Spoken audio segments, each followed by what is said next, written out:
And my two good friends, Jason, Steve-O. How are we tonight? Hello, Dan. I'm doing well. I don't know about Jason. He's got a lot to say on this live reactionary podcast, but we'll get into that in a minute. Yeah, so we're just, as Steve-O says, we're reacting to game week 11 live, so to speak. Obviously, still got a fixture, Huddersfield-Fulham tomorrow.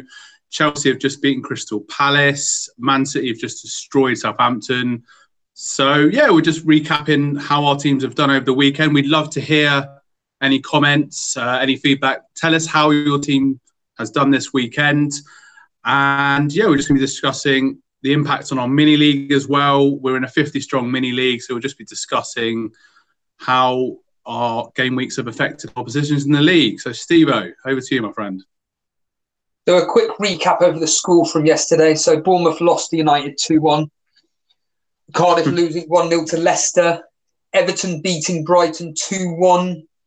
Newcastle, surprisingly, with the worst home record in the league this season, beating the informed Watford 1-0. I don't know where that came from, but funny enough, that FPL Queen, I responded to something on Instagram about they do some form of game, and I just responded with something along the lines of, well, I don't know why you've got Newcastle players in, because they've got the worst home record in the division, and then look what happens. So well done to her. West Ham beating us 4-2. I didn't even realise it was 4-2 until 7:30 in the evening when I was looking at the Arsenal game, and I was just like, hold on a minute, what the hell, 4-2? And then, yeah, so thanks very much there. Your boys, Dan, Arsenal drawing 1-1 with Liverpool. We'll get onto that in a minute. Wolves losing 3-2 to Tottenham, although I found out this morning when watching the match of the day, it was actually 3-0 to Tottenham. I didn't know any of this. Of course, Man City putting 6 past Southampton, which I got right. But unfortunately, Southampton scored a goal, so I didn't get the full prediction. I predicted 6-0. It was 6-1. Chelsea, as we just said, beating Crystal Palace 4-1. Now, this is when we're going to go. This is when it becomes a bit interesting for our 54-man strong-man mini league. So, Jason, he got 25 points yesterday. After today's games, it looks like he's going to get 31 points. Although Hazard, this is before I knew Hazard had come off the bench. So all this data is before Hazard came off the bench. So all this research here, you can see it. If you can see it in the lighting, that was all done 10 minutes prior to Hazard coming on. So Jason has still got Mitrovic to play. He also at the time had Højbjerg, but that doesn't really matter now. So by tonight's end of tonight's points update, Jason will be on 765 points. He captained Aguero. Now his transfer didn't pay off, all by 1 point. So Jason brought in Fabianski for Patrizio, and that cost him all of 1 point. So on to Ben Towler. He has Fraser. He did have Fraser coming off the bench, but now because Hazard's playing, he's not having that anymore. Ben got 55 points yesterday, and it looks like by the end of this evening, he'll end up on 725 points. So Jason's going to be 40 points clear of Ben in second place. Now, this is the key, though. This is the key thing. He took a -8 point hit. He got rid of Kevin De Bruyne, who ironically brought in the week before, but obviously with his injury 5 to 6 weeks out, he obviously had to get rid of him. Kevin De Bruyne, Bellerin got rid of, and he got rid of Mitrovic, who's still got a game tomorrow. But the players he brought in was Willian. I don't know if he got an assist or not for Chelsea's third. He brought in Arnautovic and Mendy, and overall, Ben is a +6. Now, this is the biggest one. Now, for me, Hazard coming off the bench has completely swung it almost in my favour, and along with Connor's, certainly in Ben and Jason. So Terry Roos last night got 53 points. Before Hazard came on, Jimenez was his first substitute, and that's gone and cost him 8 points now because obviously Hazard came on. And it looks like Terry will end up on about 719 points, probably 724 by the time this all updates. So he's going to be about roughly 14 points behind second place. He captained Salah. Oh, I can understand the reasonings Yeah, why. it wasn't a bad move, captain in Salah this weekend. No, it wasn't. It's actually a pretty logical move, but didn't come through. He did 2 free transfers, and my goodness, what transfers were these? Got rid of Firmino and Kennedy and brought in Arnautovic and Martial. That got him a plus 20 points. Well done to Terry there. On to Connor Lee, that'll be 4th in our league. 42 points last night. He got 30 points today as it stands. He's lucky that AWB isn't coming off the bench, so Aaron Wan-Bissaka, he's not coming off because Hazard played. So he'll probably end up on 709 points. He'll be approximately 19 points behind 30. Captain Aguero. And then, well, on to me in 5th. And as ever, my transfers didn't pay off again, even though, ironically, I'm quite happy with this game week. So, although I'm actually -5 down, would you believe? So if I didn't do my transfers, I would have been +5. So I got rid of Trippier, who of course got an assist. Got rid of Knockaert, and I've completely lost. Oh, Harry Kane. Sorry, Harry Kane. Brought in Salah, Arnautovic, Matt Ryan, and Kiko Firmino. And yeah, unfortunately, I'm 5 points down, even though I'm kind of happy with this game week, bizarrely. And then on to you, Dan. You're all the way down in 12th. Got 43 points yesterday. You got a further 30 today. You still got Mitrovic to play, so you're probably going to end up about 53 points off the top 4 as it stands. Captain Aguero, you took a -4, but if you hadn't done it, you'd have been plus. You'd have been +5 if you hadn't have done it, because you got rid of Trippier and Holibas. You'd have been +1. My apologies. Can't even read my time that I'm writing there because you brought in Mende and Laporte. So there's a lot to discuss. I've spoken enough. We'll go into my team in a minute. But Jason, you dropped out of the top 1,000. So you were 620th or something. I can't remember now. And you're back out of the top 1,000. Jason, take it away, mate. How are you feeling after today's games, especially? Well, yeah, as you said, yesterday I was at the top 1,000. With Richarlison getting the 15 points, Wilson getting the 7. Obviously disappointed in Wolves and Bennett, and obviously the Fabianski conceding. I was pretty happy. I was relatively happy with the points with the players I played, thinking obviously I still had obviously the big Man City trio to play today. But going on other scores in the league and looking at the FPL average this weekend, I mean it's been pretty average really for me. But I've managed to claw back a lot of points today. Yeah. And I have got the star man Mitrovic playing tomorrow night, which I think it could be his like resurgence, or it could be my my sweet farewell point haul for Mitrovic. I'm hoping anyway. But I woke up this morning right at 7 o'clock, and all I had in my head was I'm not happy with this team, and I was looking on Final Fantasy Scouts. I was looking on stats websites. I was looking on price rises. I was thinking, right, Steve-O's done it. Lee Phillip does it every week. Dan takes hits as well, like the game. I thought, the hitman. Why not? Why not completely just let's go against everything I've done all season. I mean, I've only taken 4. I've done a -4 once.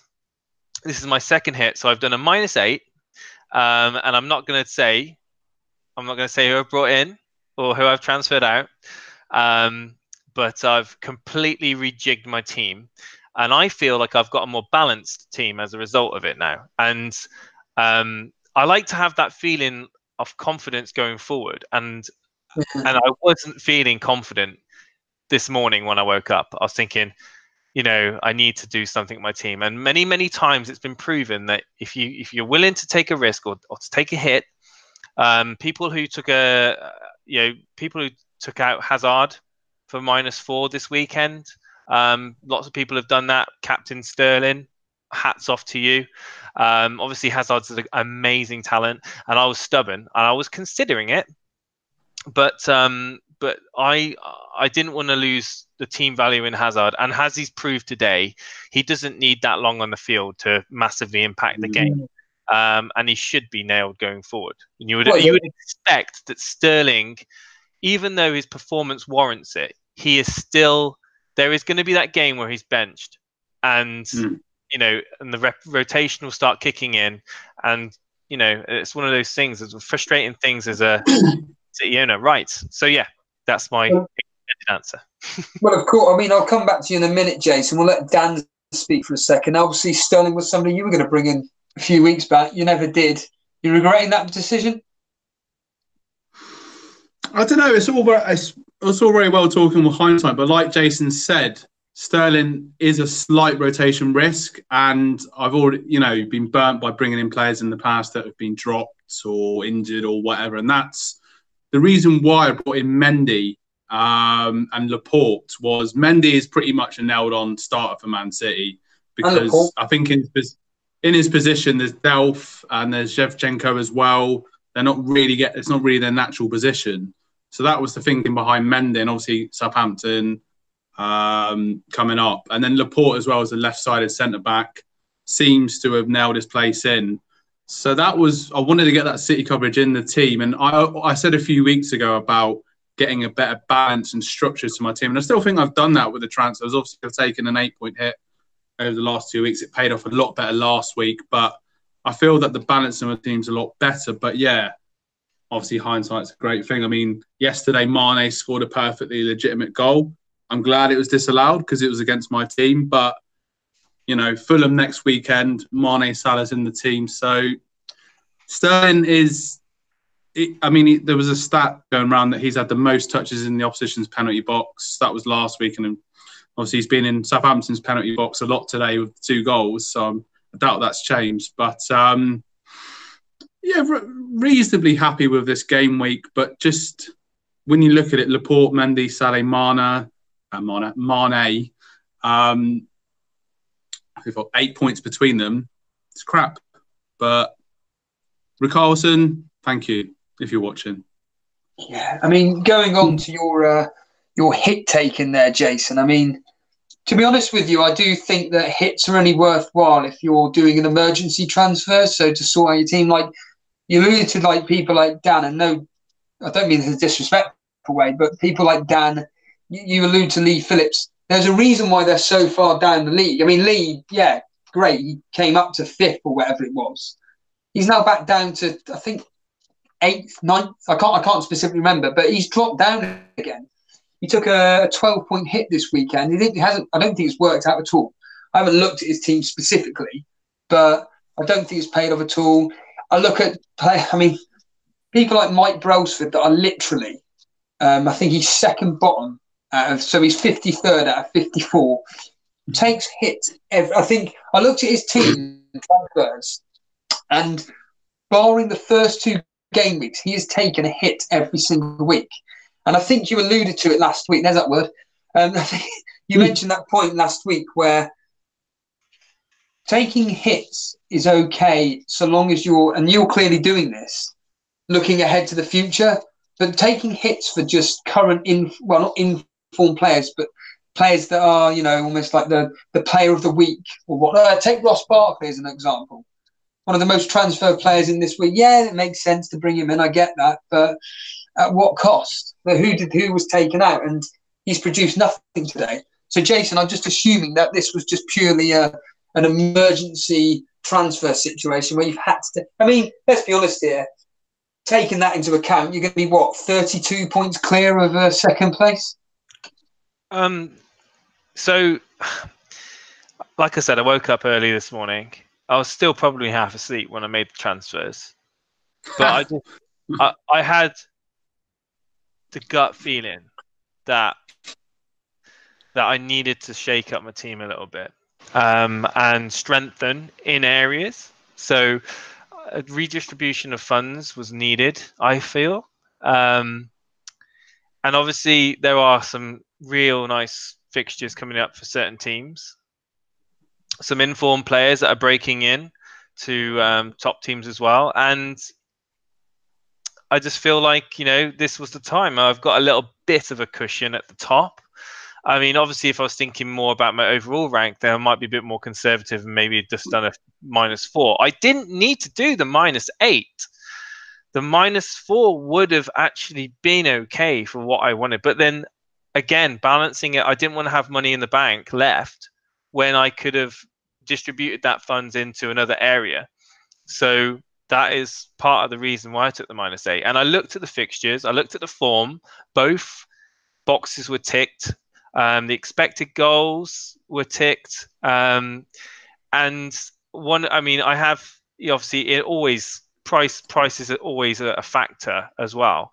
But admittedly, I don't think I'm set to make much money on them. So, we'll have to wait and see next weekend. I mean, if I reveal it before, if I reveal it Thursday, it could be. I could let you guys all know Thursday.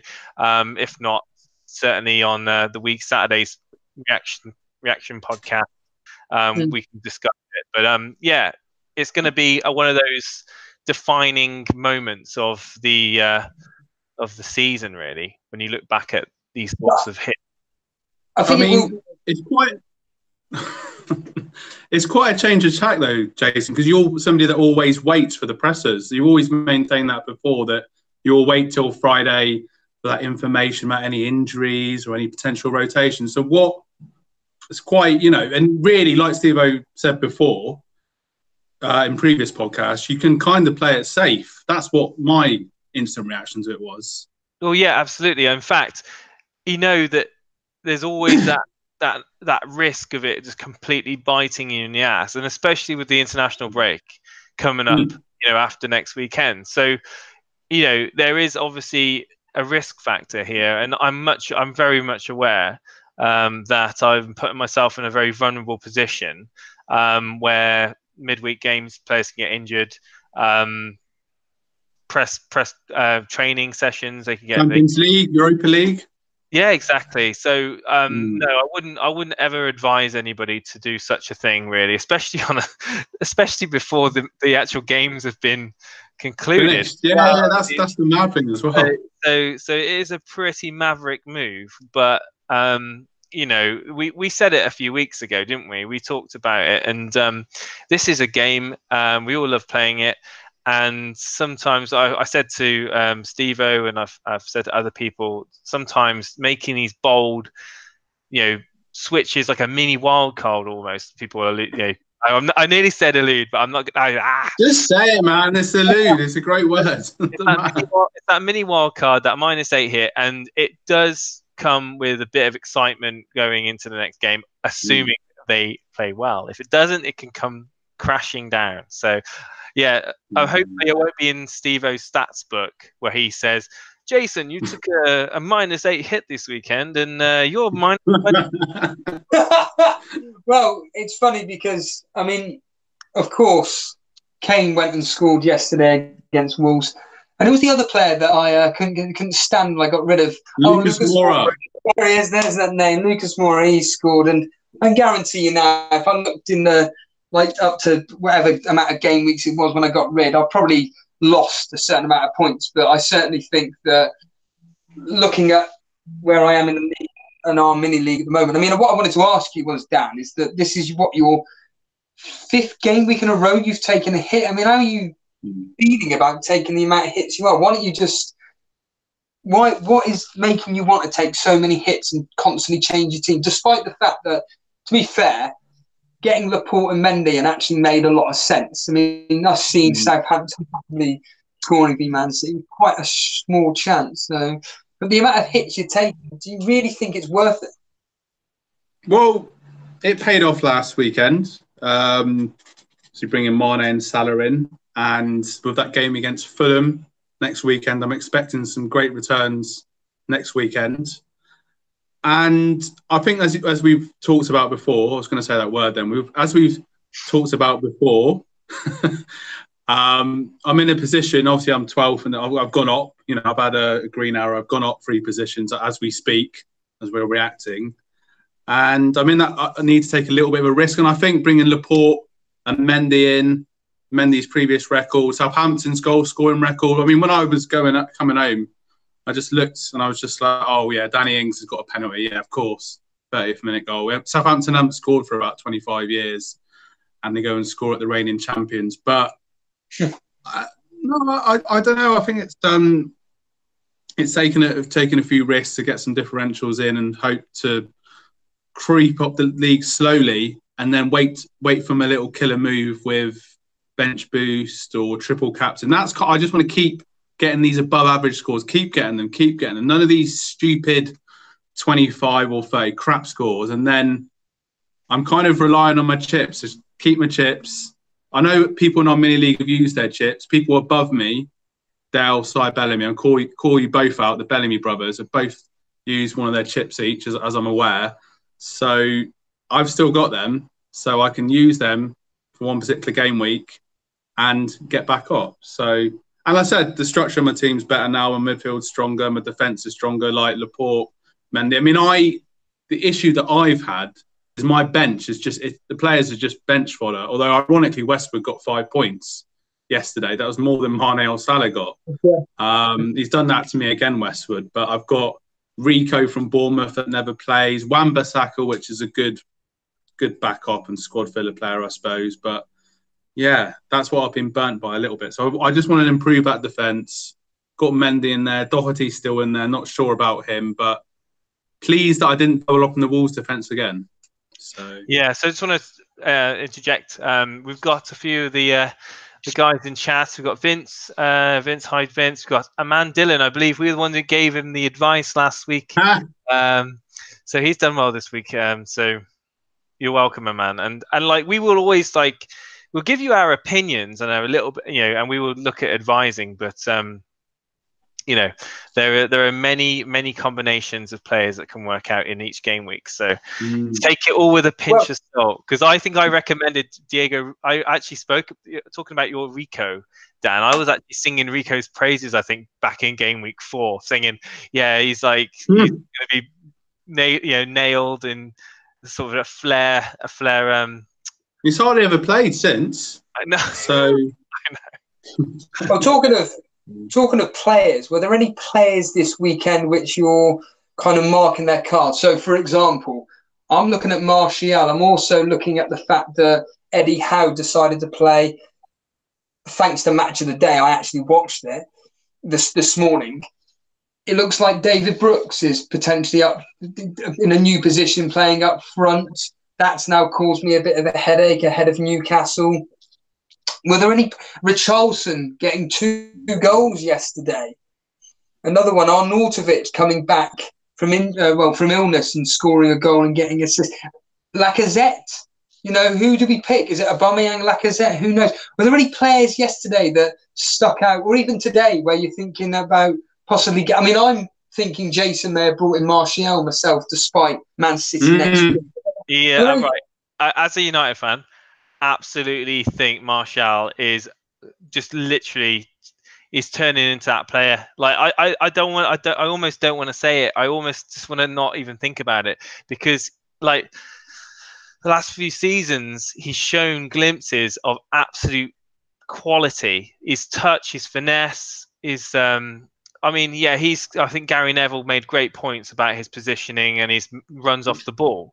But his touch, his shot, his shooting, and his finesse is absolutely amazing. I think Romero said Romero compared him to the same touch as Messi in week, and ball control. Obviously, I don't want to tempt any fate. But as a United supporter, I'm absolutely loving to see him, come into his own, really, and he's starting to be consistent, and that's what we look at when we look at FPL assets. We go back to Ross Barkley, for example. He got those, those 2 goals, and people are jumping on him on the bandwagon. That in the FPL circle, we call these things these sort of players a little bit of a trap, where everybody kind of jumps on it. For a game week or 2, and then transfers them out subsequently because they don't perform in the next few games. So I do think that Martial has the ability, and as long as Mourinho sticks, he doesn't have a falling out or something. Contract talks are obviously pending with him. His contract's due to expire at the end of the campaign, but there is an option for an extension on there. But they're surely going to be signing a contract with him. You would have to think he's looking immense. So he's my standout player pick, definitely. I would love Martial at Arsenal. I don't think it would ever happen, but I would love Martial. He'd be just flying. But in terms of the original question, players that are catching my eye, I'm really kind of... It's going to lead me to another hit, but I'm really ruined getting rid of Hazard just because he just comes on for like half an hour and just deliver. And like you said about 90 seconds on the field, and he won a free kick, and then the free kick. Yeah, I saw it. Yeah, it was a great ball in. Even Morata's getting a few goals on. There's an interesting one. But it's those premium midfielders because I had Maddison, Mane, Salah. Only Richarlison's really done anything good for me. Thank God I kept Richarlison in the team. That's a question actually for you, Dan. So you said that Maddison was up for a test this weekend against Cardiff. Well, based on what you're showing me now, he's gone, is he? Yeah, I mean, obviously yesterday was a difficult day for all concerned and everything. I understand the occasion. But look, 3 points. The fixtures are still good for Leicester coming up, but they got us next, so that's a minimum of 3. I'll keep him in then. Yeah, I'll keep him in now. Sorry. But Hazard or Sterling in a dream world. Although you said about Brooks, I thought he played really well against Man United, and he's a player coming through, getting into some good positions yesterday as well. That's what we always talk about. Always mention the eye test and watching the games live and seeing the positions that Brooks getting into. And Bournemouth were a bit unlucky yesterday, so Brooks could be an interesting one. So a midfield asset.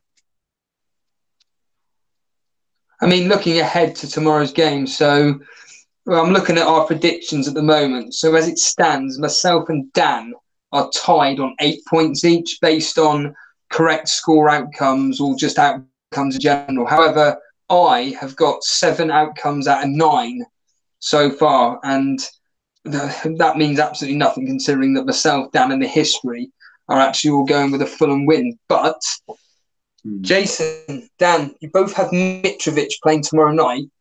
You're going to be at least wanting, I'll tell you what, is this going to be a tester for Mitrovic for the pair of you? Is this his last chance saloon for him? This is last chance saloon for Mitrovic for me. It's been disappointing, really. Obviously, he's probably been spending a majority of games looking at the shambles of the defence that's behind him. There was that massive snowball effect that everyone brought in Mitrovic and Fulham, Schürrle, Vieto, supporting him either side, that he was going to be maybe, dare I say it, 15 to 20 goals. Possibly. It's just not looking like that now, is it? It's all changed. So, he's going to be on the radar, really. I was just thinking of a question in my head, and a friend of mine, Nick Reed, he's probably watching now, but he likes to take a lot of hits because in his mini leagues, he's so far ahead. He's just not interested in the overall rank. Now, as you're aware, we all take our cash league very, very seriously that we're all in. And I was just thinking the fact that you're probably going to be ending up about 36 points clear of tonight of second place. Sorry to keep harping on about it, but maybe you could take almost not that I don't think you would, but almost like a 12-point hit to even just now get rid of Mitrovic if he doesn't pass the test tomorrow. Yeah, I mean... it all depends, really, because again, I might be forced into making an extra change. I mean, worst case scenario could be embarrassed into taking a free hit to cancel out all the transfers I've done if there's an absolute mass injury, bout in my team. So I'm obviously I've already divulged. I've taken a -8. Not looking to really make any more transfers, but yeah, touching wood and praying that all my players get through the week okay, unscathed. And you know, Mitrovic is a good player. He's a good striker, but I think if he can't do it against Huddersfield, then that's it for me. And yeah, I think majority of people would agree with me on that. I mean, two questions. Yeah, I was going to say, Dan, two questions for you. What are you thinking of Mitrovic, but also, what are you thinking of Mane and Salah after watching them last night against Arsenal? Is it a possibility that it would be wise to double up on these two like you have? Or is it just a case of just keep one and just hope the other one blanks, even though they seem to be matching each other's scores each week? Yeah, I mean, obviously paid off big time against Cardiff. Fulham coming up next. Funny we mentioned Fulham. I mean, I've doubled up on Man City defence, doubled up on Liverpool midfield, so that's always a little bit risky when you double up. I mean, Liverpool weren't really at it yesterday. Sorry, let me just interject. The way fantasy football, I just realised something just as you were speaking. The way fantasy football affects me. So when I checked on livescore.com, I saw it was 1-0. And I was like, I don't even know who the lineup is. Let me just check. And of course, I see both Trent Alexander-Arnold and both Robertson. I'm thinking, I don't believe this. I've got both Liverpool defenders in my team, and they're going to keep a bloody clean sheet here. And of course, what was you thinking? Was it you that put Trent Alexander third? Yes, that's right. Yeah, I mean, I want to know. I want to know what your thought process was that, because let me just load your team up, because I want to remind myself. So you put him behind Bennett. Yes, that's right. Yeah, because I personally thought that the game between Arsenal and Liverpool would be goals galore. Now, admittedly, I thought it would either end 4-1 or like as a bit of a battering, or it would go down to like a 1-2-0 victory to Liverpool. I generally was not expecting a 1-1 draw. I didn't think even Arsenal would get a point. But surely, didn't you think that Trent could have got a free kick, maybe a free kick or an assist?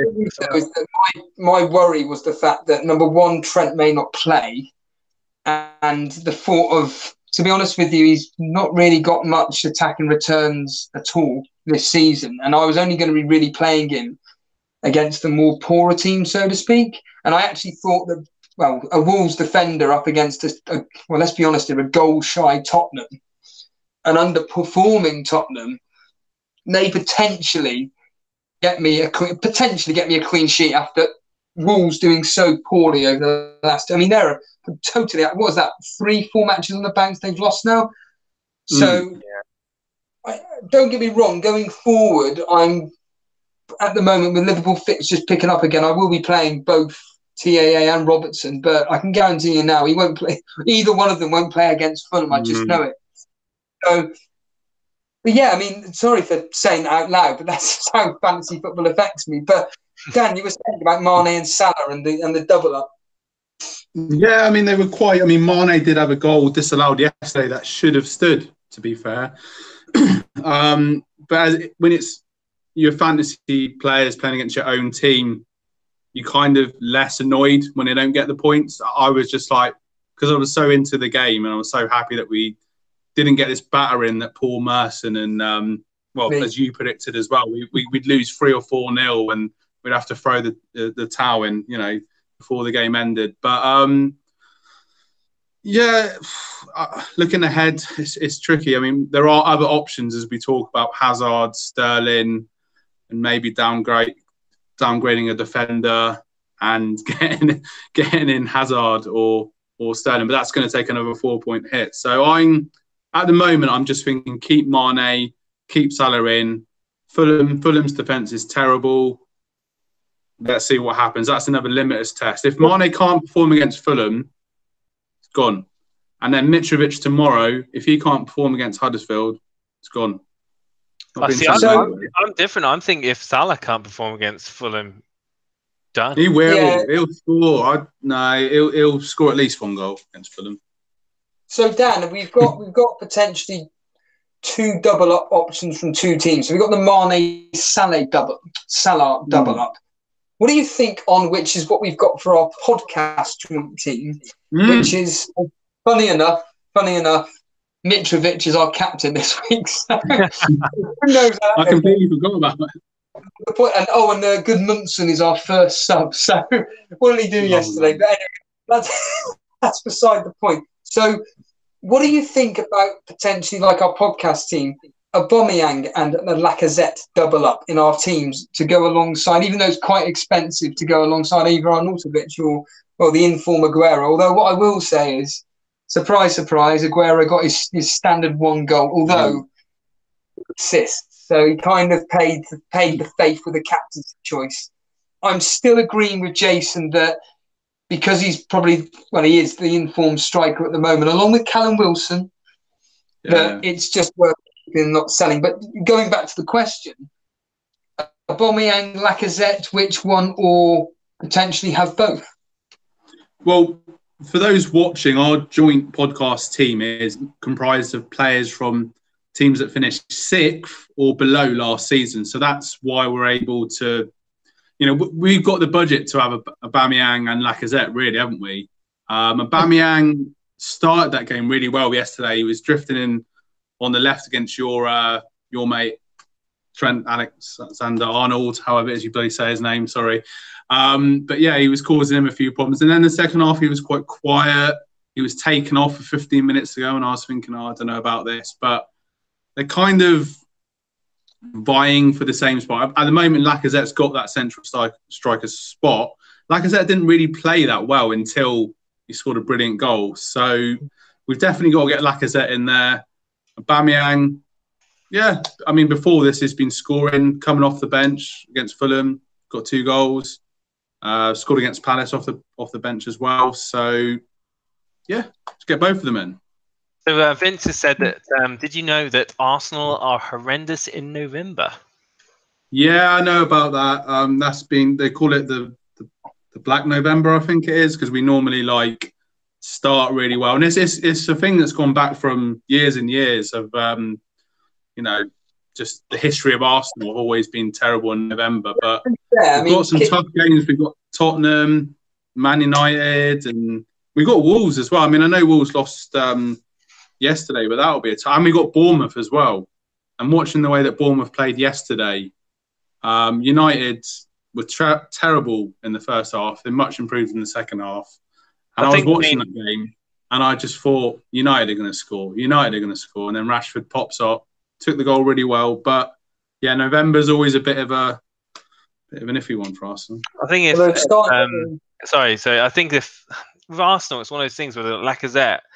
I think if he was I know it would be outrageous, but if he was like a 9.0 priced attacker, more people would have him in. I just think they can't stretch to, what is he now, 9.8? 9.7, 9.8. Yeah, I just don't think they can stretch it. Say again. I think he may have actually gone down in price last night. I can't remember, but really, yeah, it doesn't matter. Simon Gutam in chat has said that he's captain Sterling. Oh yes, there's a lot of people that are loving to remind us of their captaincy of Sterling this weekend. Well done to you. I mean, Sterling, he was brilliant last season. He's improved this season. It's just that whole thing. He's been rested twice this season, hasn't he, in the Premier League? Even after playing well previously for City. And he scored twice. This is for England, but he scored twice against Spain. And you're thinking, right, Guardiola's going to be putting him in. He's full of confidence after doing well. And then he's rested. And that's what worries me. But De Bruyne is out for 5 to 6 weeks now. So unlucky. Against United, you think against United that you would have Raheem Sterling, though. Yeah. But who would be Kevin De Bruyne's replacement then, if we're looking from a fantasy option? Would it be Sane? Would it be Mahrez? David Silva. Or Bernardo, yeah. Which one's the guaranteed starter? I think David Silva's pretty much more nailed than Mahrez, Bernardo. I just think that's I was watching the game today. He is an absolute. He's my favourite. Your favourite Man City player?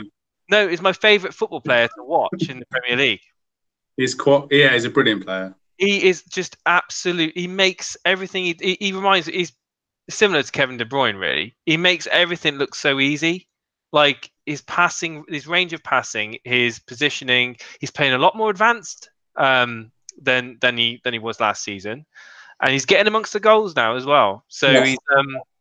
I would say that if you've got if you unfortunately did own Kevin De Bruyne and you switch it, I'd switch it and get some more money saved and bring in old David. Well, I mean, the thing you mentioned, Sane, and there's been this. I know he played in the EFL Cup game against Fulham last Thursday evening, but there's been this thing about his attitude and disciplinary troubles. Obviously he didn't make the World Cup squad, and then he's been dropped for a few games by Guardiola in the league. So maybe that. I know he scored today, and he's a cracking player, but maybe that, like you said, David Silva. What was he? 8.5, I believe, and you've had great value from him, Jay, haven't you? Really. Over the course of the season for Man City coverage. But I think if you're looking at players from City now, I think the standout would be Sterling, without a shadow of a doubt. If you've got that money available, or you're able to free up, maybe even take a -4, it might not be a bad idea, depending on your players, of course. Stop tempting me. It's a bit of a knee jerk, obviously, this week, with the points he scored, but that is always that rotation risk. So I would say that you've always got to have that in the back of your mind. I think that's what puts a lot of people off Sterling, because of that worry that he might get rotated for that price. I mean, you got Edison. He's a sort of guaranteed starter. Mendy seems to be a guaranteed starter. Fingers crossed Laporte's a guaranteed starter, because I don't want him not playing next week or something. But, Sterling's bloody tempting. Well, I think, lads, that probably concludes our live reactatory. We don't want to be going for another hour. Yeah, we could talk about this forever. Obviously, thanks to anybody that's watched. Please like and sub to our channel as well. You can also follow us on Instagram, Elite FPL, where we update during the week and keep you up to date with what we're going to be doing. We'll be filming another podcast during the week and looking ahead to game week 12.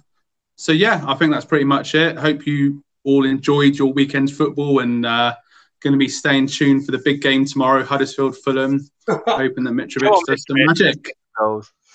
Team Mitrovic. So, thanks, guys, and look forward to seeing you all again. And thanks for watching. Cheers, guys. Good one. See you later. Good night. Cheers.